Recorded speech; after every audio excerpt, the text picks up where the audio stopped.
Welcome to Unity Longmont Spiritual Center on July 18th, 2021. We are blessed to have Jenny Hooks provide us with the talk and meditation today, and to have Teresa Storch provide us with her music, some of which we have not heard before. So we will start with a piece of music, please.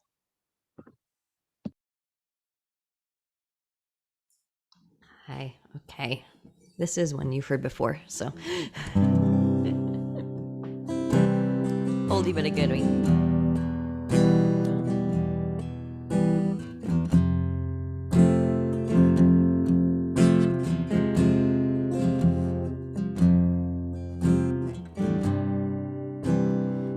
Sadness go away if I dispelled my greed and gave it all to someone else in need.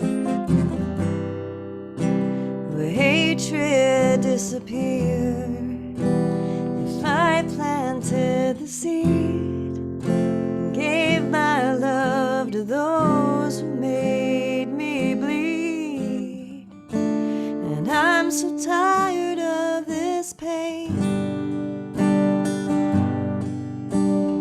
and no one understands my need for change.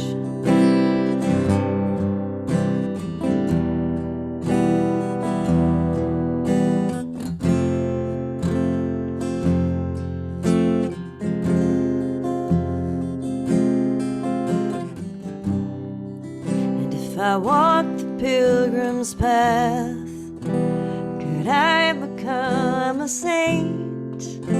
Give my love completely to restraint?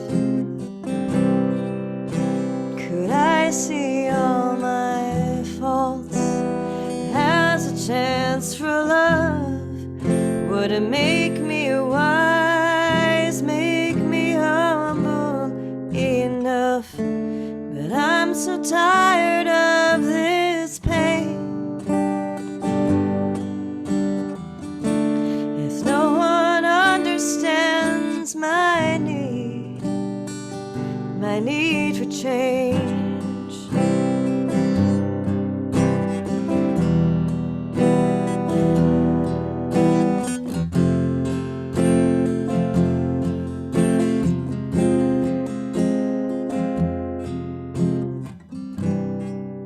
And if I love the world enough, could I see the face of God? Could I see the face of God? Could I see the face of God?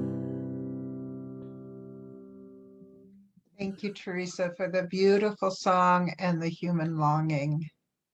And at this time, we go into prayer by taking a breath together.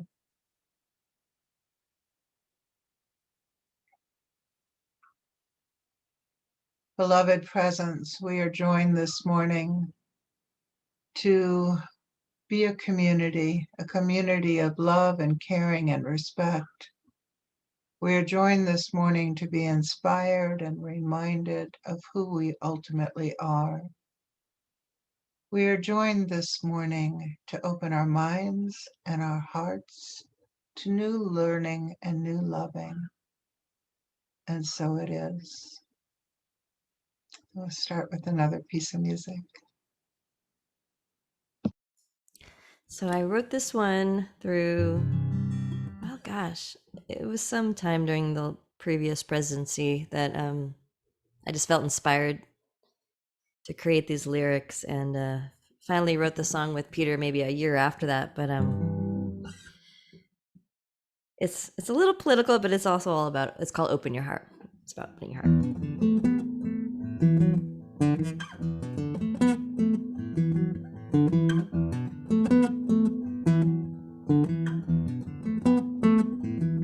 Everything's a mess, and who knows what can happen next.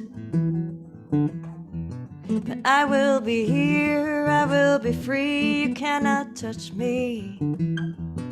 People out there are stoking the flames, I won't play a part, I won't play their game, or put up my money, or write down my name.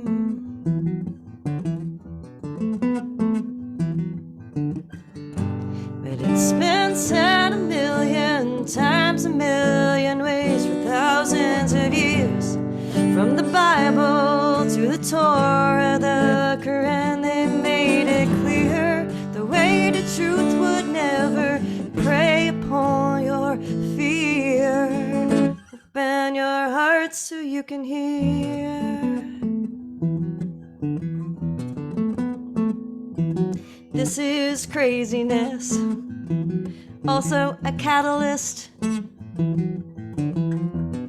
It takes a crisis, no options left to make people see. We walk through a fire, it tempers like steel, making us stronger, willing to live by our beliefs. But it's been said a million times, a million ways for thousands of years. From the Bible to the Torah, the Quran, they made it clear the way to truth would never prey upon your fear. Open your heart so you can hear. There is a spiral that history makes, 'cause progress is made, wealth is obtained, but things always change. Whole countries fall from clear economic weight, leaving behind a world to learn from our mistakes. 'Cause it's been said a million times, a million ways for thousands of years. From the Bible to the Torah, the Quran, they made it clear. It's been said a million times, a million ways. Just look in your mirror, from your mother, your brother, your lover made it clear the way to truth would never prey upon your fear.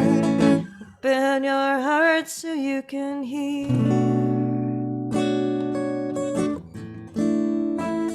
So you can hear. So you can hear.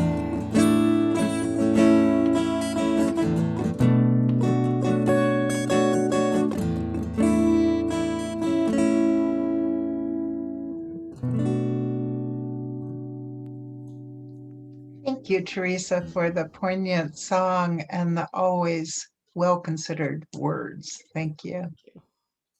And so let us open our hearts to Jenny Hooks. Good morning, Jay Guru Dev. Thank you for having me here today. I'm going to read our mission statement today. And just as throughout the talk and throughout the meditation, just allow your mind to go back to it and let it really sink in deeply beyond the limitation of your mind to your heart. And if you can, put your screen on the gallery view so that during the talk, as you glance at others, you can see the divine within them. So our mission statement is, we experience deep spiritual truths by courageously acknowledging God in all. And I got to say, this is like an easy group to find God within all. I know that when you go out in the world, it might not be this easy, but practice easy first, and then you can make progress along the way. So first I want to I realize that I use a lot of male pronouns for God in my talk, and I want to explain why I do that, because certainly the divine is the perfect balance of male and female energy, and that it is the limitation of the mind that struggles with pronouns of he and she, not only for individuals, but also for ultimately for God. So I am a follower of Paramahamsa Swami Vishwananda, who has incarnated into a male body. So therefore, I use masculine terms for God. If I were a follower of Alma or another incarnation of a divine being, then I would use feminine pronouns out of respect for that guru. So as I speak and I read from the Gita, I just wanted you to know that's why I'm using male pronouns, and it's not any belief that I think God is more masculine than feminine. So just to clarify, because I know for some people that can be a struggle. And certainly at some points in my life, male images of God were not helpful, or it didn't feel helpful at the time. So I'm going to tell you about this dream I had a couple of weeks ago. And it was a beautiful dream. And yet I thought, I'm not getting something. But in this dream, I woke up early in the morning, and in the dream, I was sitting outside of a temple. And it was, for some reason, I believe it was in New Mexico, but I'm not sure. And it had a lot of clay and red rock, and it was beautiful. But I only got to the door, and then Paramahamsa Swami Vishwananda was with me outside. And I'm like, well, where is everybody? And we were like waiting for something. So I initially thought, well, we're just waiting for other people to come. And then I woke up, and every day this dream comes to mind. And I thought, well, that I must have missed something, because why is it just so present with me every day? And this morning, I realized I had gone to the temple doors, but I hadn't gone inside. And it just is still resonating with me, that idea of coming close, but not completely entering. And I had two of the most beautiful experiences of seeing the divine in the last couple weeks. And I've talked about both of these kids. One is Caden with Downs and autism, nonverbal. And I remember first meeting him, I had known that he had pushed a nurse down the stairs. And, you know, when he gets a runny nose, he's like this. And I just thought, I don't want to go here. I don't want to do this. And it's been over 2 years now, I have come to love this child. And when I put him on my schedule, I'm just delighted that that's where I'll be going this week. So when I went to see him 2 weeks ago, he was in his room, and I had, done the visit and taken notes, asking mom questions. And in theory, we're supposed to do a physical assessment. And I have two issues with this. One is, if you're Down syndrome, you're well. You just happen to have a genetic variance, and you don't really need your vital signs taken every time you see me. And I want children to be children and not identify as I'm Downs or I'm heart disease or whatever it is. So it just bothers me that when I see a well child and I'm doing all this nonsense. So I go up to his room, and he's sitting in his bed, and he sees me, and he grins, and he hides under the covers, and I can hear him giggling.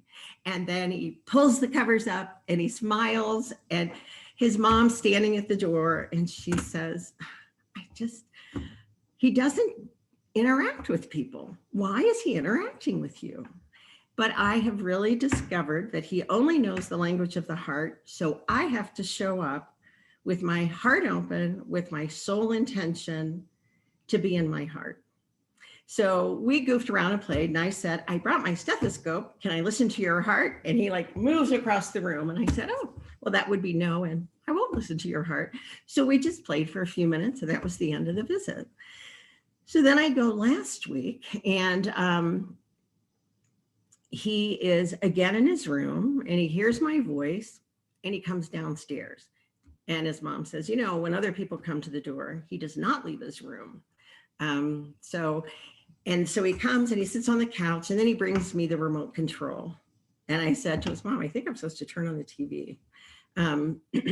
So she turned on a show that she thought he would like. It was a very old episode of Sesame Street in which Julie Andrews sings with, I think, Perry Como. I don't know, somebody else. So he sat there, and then finally he just took my arm and wanted to go in the other room. And his mom says, never does this. I don't know who this child is I'm seeing. So we go in the other room, and I think he wants to play with me. So I sit down on the floor, and I have the ball, and he just starts playing on his computer and doing his own thing. And he's known only to do parallel play. He doesn't play with anybody.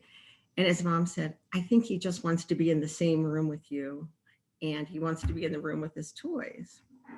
So I go to the kitchen table and sit down, and I start asking questions. And he comes and he looks at me like his eyes are going to bug out of his head. And his mom says, he continues to make eye contact with you.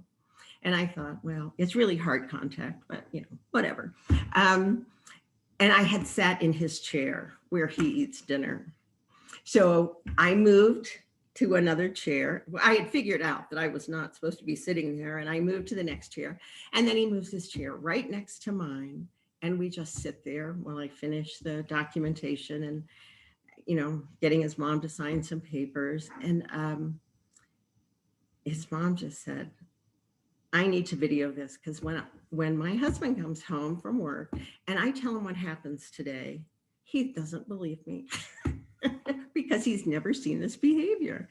And so I was just so, because I could feel his love. I mean, that was what really made me happy, was that I had made this connection. And so this whole practice of, before I walk in the door, 1 minute, I mean, it is not a 5-minute meditation in my car. It's probably 30 seconds even, of just seeing my heart shining, just light coming through my heart, sharing it with the world. So Caden is another kid I think I've told you about. I probably called him by a different name, because I can't remember what name I called him last time I told you a story, but I can't tell you his real name. So I had to hold him down because he had become violent, and we called the police, and it was a lot of drama for one day. This was a few months ago, and then he was hospitalized for an extended amount of time. So he's out of the hospital, and I started seeing him, and I had asked if I could listen with my stethoscope to his heart and lungs. And he said no. And then I was there, and I, you know, he can verbalize and answer questions. So I wasn't asking his mom any questions. I was asking him all the questions. And so by the time we got to the end of my questions, he said, you can listen to my heart. So my stethoscope is purple, my Littman too. And I put on my stethoscope, and I said, oh my goodness, what a good heart you have. You are such a beautiful person. And he looked at me and said, I'm a bad person. And he stomped off and went into his room. And I thought, well, interesting. That touched something. So I finish up the visit, ask mom a few questions, and leave. And I get out the front door, and maybe 4 steps from the door, he comes running out and says, can I have a hug? And I was just, I thought, don't say a word, just receive his love and reflect it back to him. So I did that, and then I see him again, and I arrive, and he gives me a hug. And he lets me listen to his heart, and I said, oh, that is that beautiful heart. It is so wonderful. And he says, no, it's not wonderful. And I said, I have to tell you something, Caden. I am a heart expert and I know good hearts. And I said, you sometimes behave badly and use bad language and cause trouble. You do that. But that's just because you're trying to protect that beautiful heart. And it doesn't need any protection at all. It's just beautiful the way it is. And he didn't say anything, and he just sat next to me for a while, and I talked to his mom. So the mom is the employee and the child is the client. So I see them both on every visit, or whoever the parent CNA is. But it has just been such a journey of working to see the divine in these children and realizing that, well, that's a great start. What about the whole wide rest of the world? Where do I find the divine in Mitch McConnell? Or, somebody in the office that doesn't do their job well, that makes my life more complicated. Where do I go to find the divine? And of course, the answer is ask for help, silly. It's always the answer. Ask for help. And so it occurs to me that when I first started this journey with Bhakti Marga, that I was in a talk and somebody said, how should we pray? And the answer was, when you pray, talk to God like you're talking to your best friend.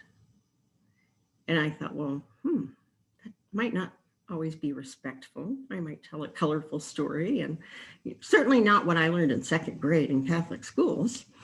And then the next level of hearing an answer to that question on another talk was, when you pray, let your mind be in your heart. Stand in front of God with your mind in your heart. In this form of prayer, there's an intimate and personal relationship with God. Now think about that mission statement of unity for a second. We experience deep spiritual truth by courageously acknowledging God within all. Well, I'm going to tell you that the hardest person for me to find God within, including Mitch McConnell, is Jenny Hooks. And I heard one of the swamis at the ashram give a talk, and he said, every day look in the mirror and say, I love you. And my life went downhill. I became irritable and crabby and even more judgmental of the self.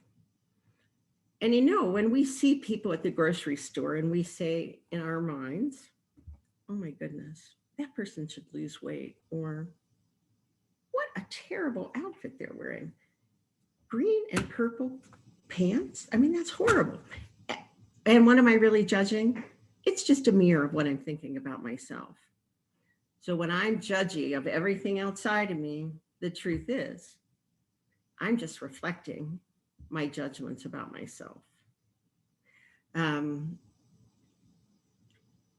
So I called that Swami and said, okay, this is terrible. You told me to do this and everything's just icky now. Oh, well then say it like 10 times. I love you. I love you. I love you. And I thought, I don't know if I'm calling this Swami again for advice. And I've been practicing that, and it's not, it's gotten better. But the words I said to that young man, Caden, is you do these things to protect your heart, and your heart doesn't need protecting. And I'm standing at the temple door, afraid to go in, going, oh man, I did it again. What I say to someone else is what I'm saying to myself, that I'm protecting my heart in some way. Um, so it's been very confusing. And so I finished the business plan, except for I'm still calling and researching on costs, but it's all written out, and it was written from my heart. So then I've written it from my heart, and I'm supposed to share it with someone. Well, the only way to write it was from my heart, but now that it's written, holy cow, what next? Like, what's the next step? Sharing my whole heart with some person I don't know? Well, that just seems like, and I think that's what got me stopped at that temple door. And it's made my meditation practice more dragging myself or not showing up for, versus loving to go in that space and in that quiet and be there. It's shifted. So I opened up my favorite book of all times, the Bhagavad Gita, this morning. And this is the page that I'm actually on by reading it in order. And normally when I speak with you guys, I just sort of open the book and let it open where it falls. And for some reason, I forgot to do that. And it opened to this reading. Why do you think I forgot? You might have a guess after you hear it.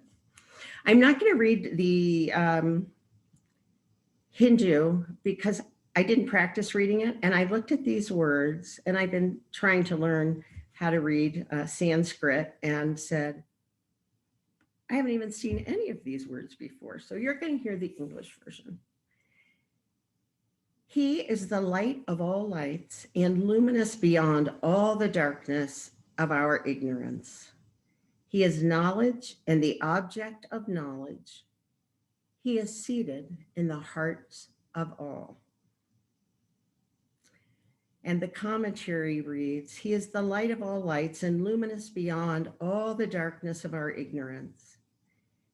He is knowledge and the object of knowledge. He is himself the knowledge, the embodiment of this wisdom. He is himself the object by which to reach this wisdom. He is seated in the hearts of all. He is indicating here that the duty of man is to realize God, to realize the divine within themselves, and to attain him. He is the light of all. He is the knowledge itself and the object of knowledge. So whatever you do in life is only to serve him, to attain him. There is not a single moment in your life that he is not present. That is why I said, do your Dharma. When you do your Dharma properly, you embrace this knowledge, you attune to it. When you learn to accept life and whatever God gives you in life wholeheartedly, this is the object of knowledge that God has given you to attain perfection. Without this, you can't attain perfection. If you fight what he has given you as an object to attain him, you will not be able to do your Dharma in life. This is far away. Even one who appears the nearest and dearest to you will appear far and very difficult to obtain. But when you embrace what he gives you at every moment, you will see how easy it is. He is seated in the hearts of men. This is beautiful. So in the next paragraph of this commentary,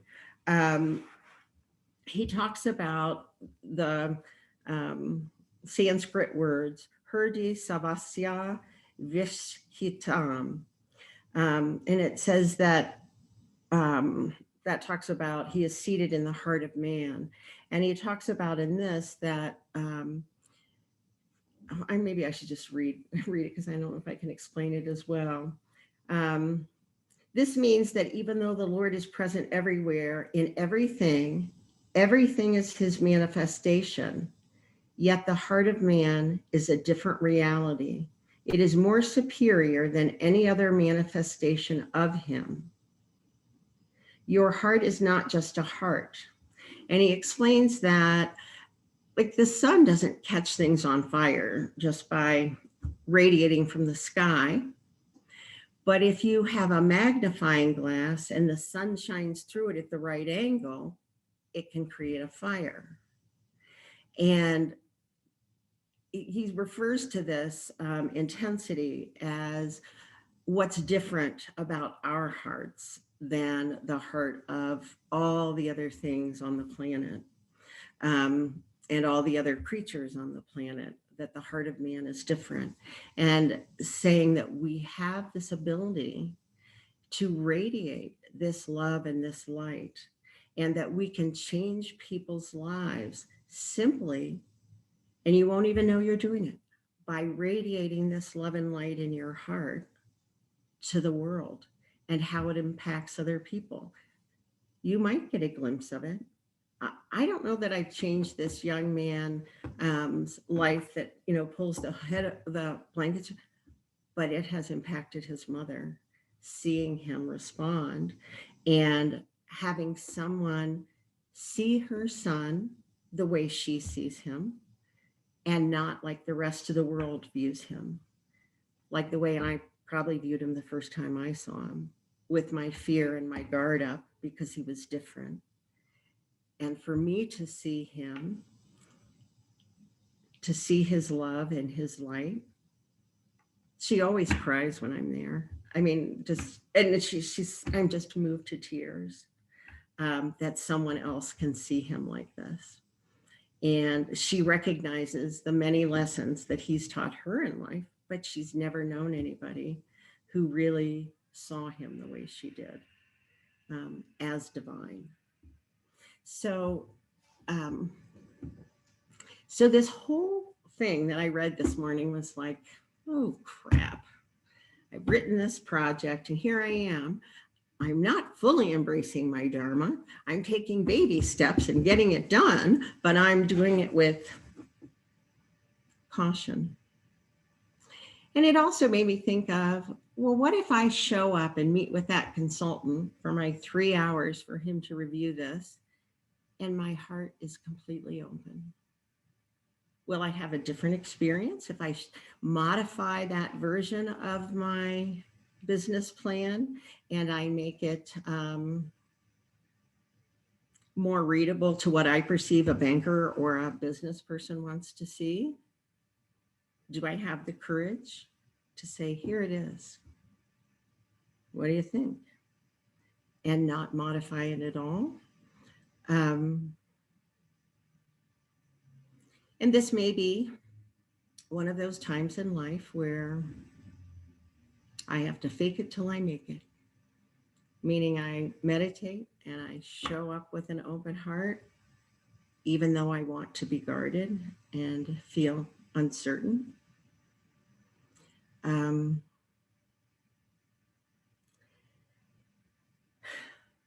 So that's where I am with my open heart. And so, do we do a song or should I go right into the meditation? Right into the meditation, please. Thank you.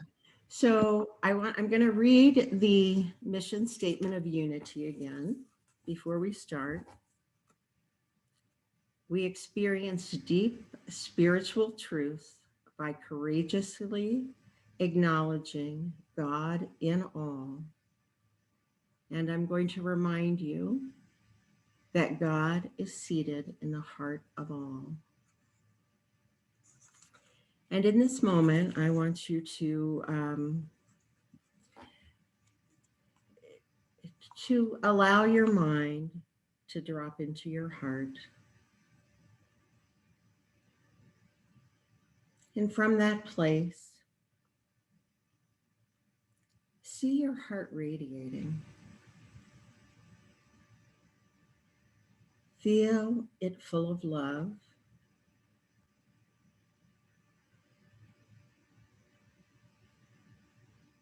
Feel its warmth,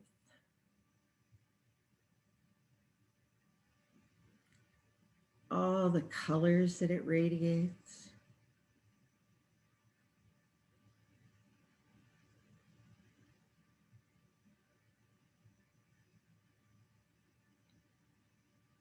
All the love.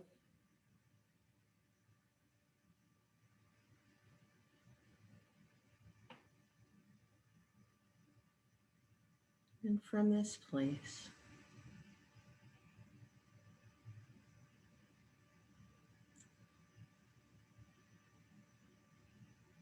ask God a question or offer a prayer.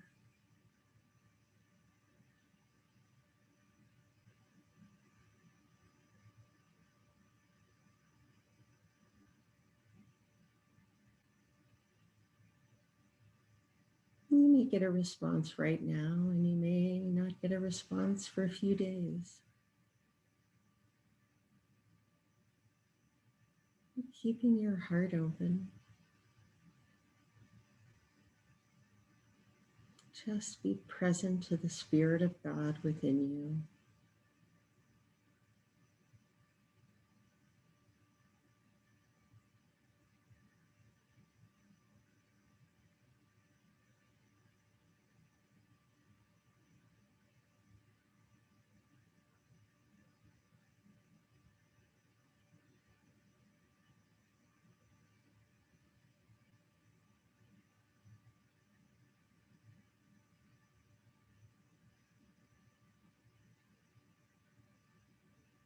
There is not a single moment in your life where God is not present, where your own light is not shining. It is always bright and always present.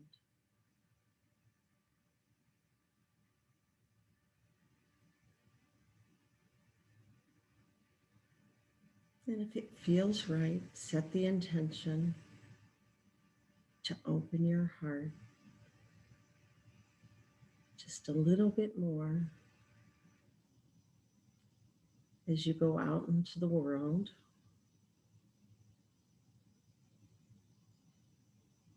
And you see the people you love and those that are a little more challenging.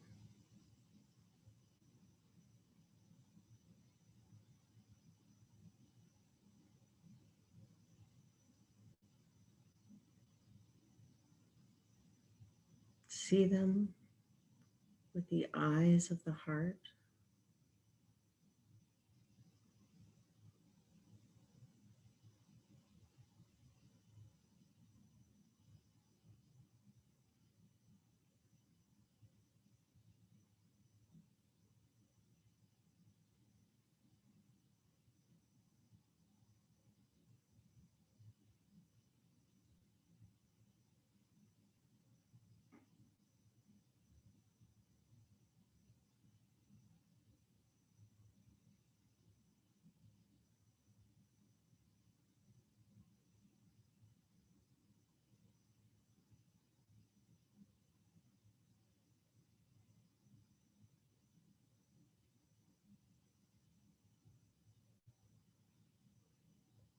When it feels right, you can begin to bring your attention back into the room.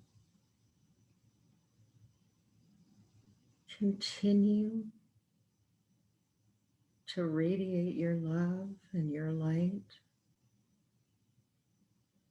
and the divine within you.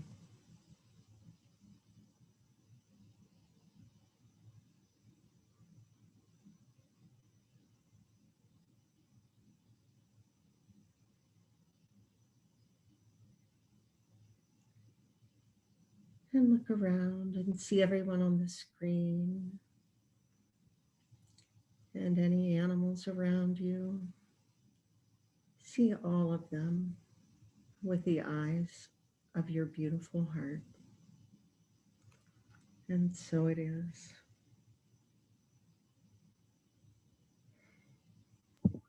Thank you, Jenny, for sharing your personal journey, which parallels so many of ours. And we'll hear a piece of music, please.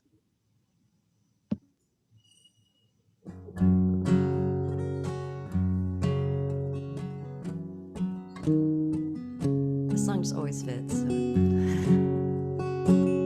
You've probably heard it before.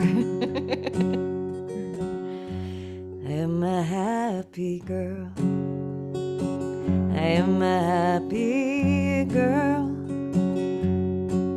And though sometimes I feel sad, I am a happy girl.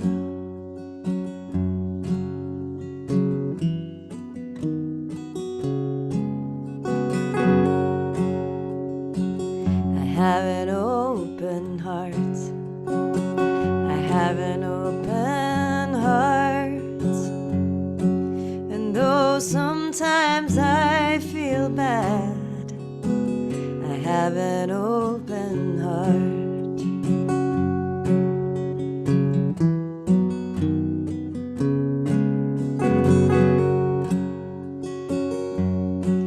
And I love this world, even when it hurts.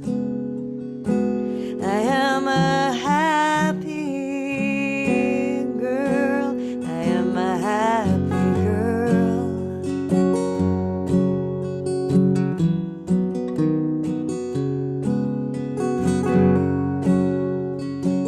I have a peaceful soul. I have a peaceful soul.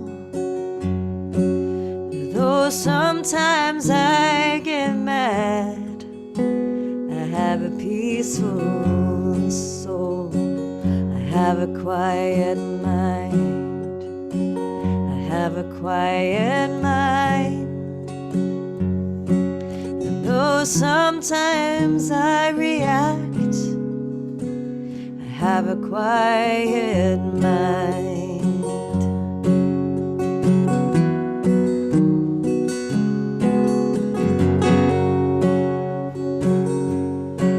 And I love this world, even when it hurts. I am a happy girl. I am a happy girl.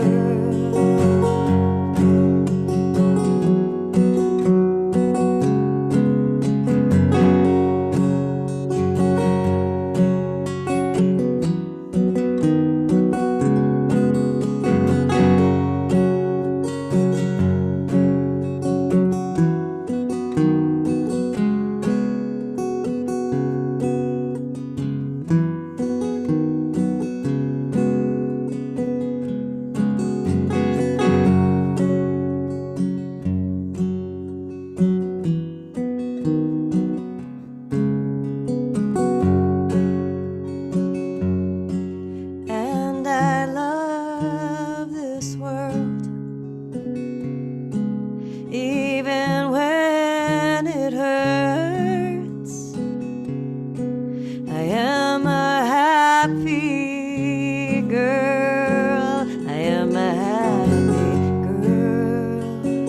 I am a happy girl.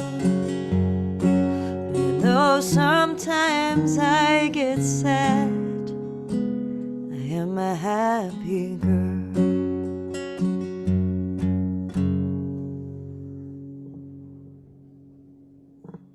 Thank you, Teresa. And it's at this time that we go into our donation of love and light, again by taking a breath together and placing our hands on our heart, our divine heart, which is ever opening.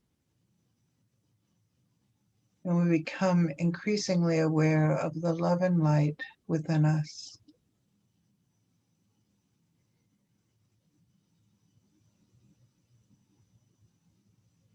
And we become aware of its expansion beyond us to be shared with others.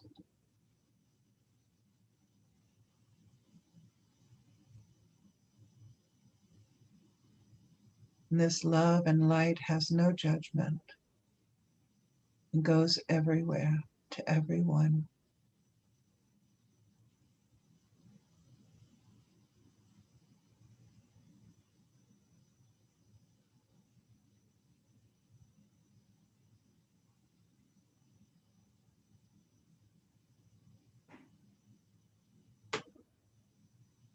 And as it expands, it continues to uphold us, to inform us of the divinity within us and all beings. And so it is. And we'll end with a piece of music from Teresa.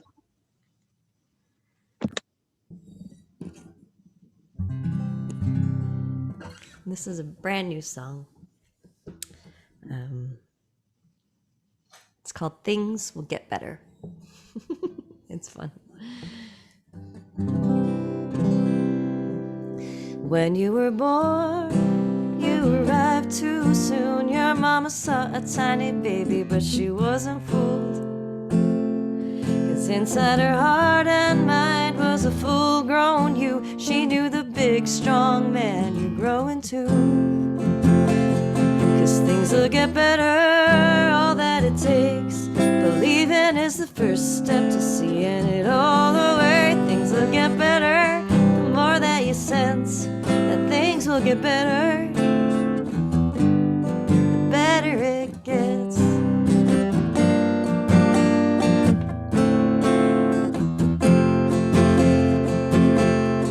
When you were 12, you tried to play the saxophone. You thought you'd never stop it squeaking, you'd moan and groan.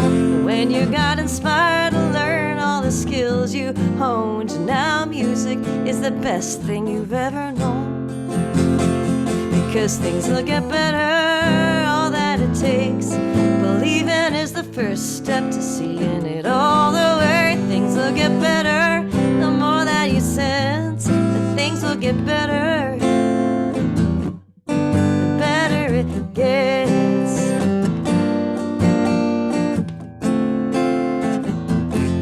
The better it gets.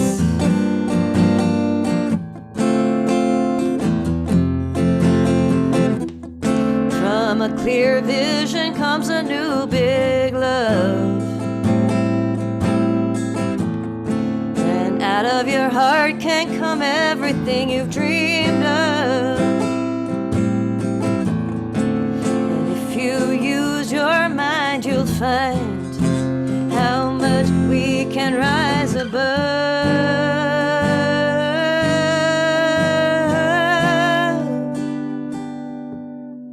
And now we're coming out of the darkest year, yet full of sickness and sadness and violence. And looking back through time, we see how far we've progressed, 'cause humankind will overcome the worst of itself. And things will get better, all that it takes. Believing is the first step to seeing it all the way. Things will get better, the more that you sense. Things will get better. Yeah, things will get better, all that it takes.